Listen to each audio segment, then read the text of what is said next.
how could I do this to him because he would never do this to me, etc.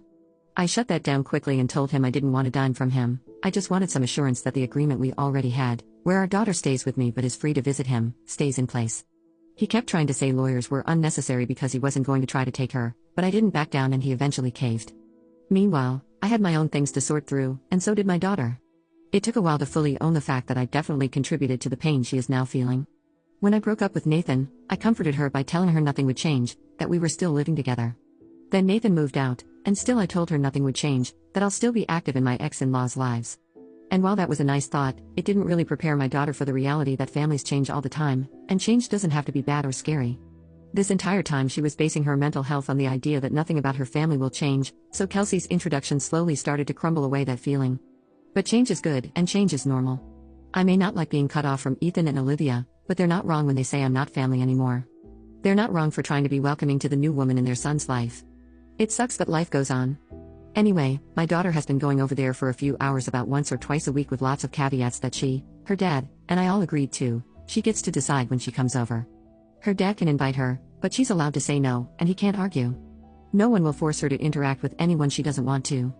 No one will take her anywhere if she doesn't want to go. If anyone makes her uncomfortable, she'll leave and walk to Diane's house and call me to come pick her up. Diane is a co-worker of mine who lives 3 blocks away and has known my daughter since she was a baby. This arrangement has been working out, and my daughter has said everyone has been extra nice to her, but they haven't actually said sorry for anything they did. She slowly started to seem happier and happier over there, and asked if she could go to Ethan's birthday party because her aunt and uncle from out of state would be visiting with her cousins, and I said yes. Well, tonight she came home and told me a doozy of a story. The party was great, everyone was having a good time, but Kelsey was nowhere to be found. Apparently, she wasn't feeling good again, and Nathan went downstairs to check on her. Suddenly, they hear him screaming, "Where is it? What did you do with it?" Everyone got quiet and looked to the stairs, where Nathan stomped up and said everyone had to turn out their pockets because some money was missing from his parents' safe. For some context, this safe is locked under the stairs and needs a key and combination to get into it. It has important documents for the entire family and emergency cash in it.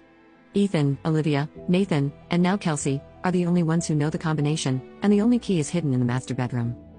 Nathan went downstairs to check on Kelsey, and she was asleep in bed, but the door to the cupboard under the stairs was open. He got a bad feeling and checked the safe, and about $2,000 was missing. He woke Kelsey up, and she cried and said she had been asleep the entire time, and someone must have come down and stolen the money while she was sleeping. I was pretty gratified to hear that my ex's family is nowhere near as naive as he is, and immediately tore into him for believing that lie. None of them had a key or knew the combination, and all of them had been hanging out in the living room. Kelsey cleans the master bedroom all the time and knows where the key was. Kelsey knows the combination. Kelsey was downstairs the entire time. Kelsey is the only person who could have done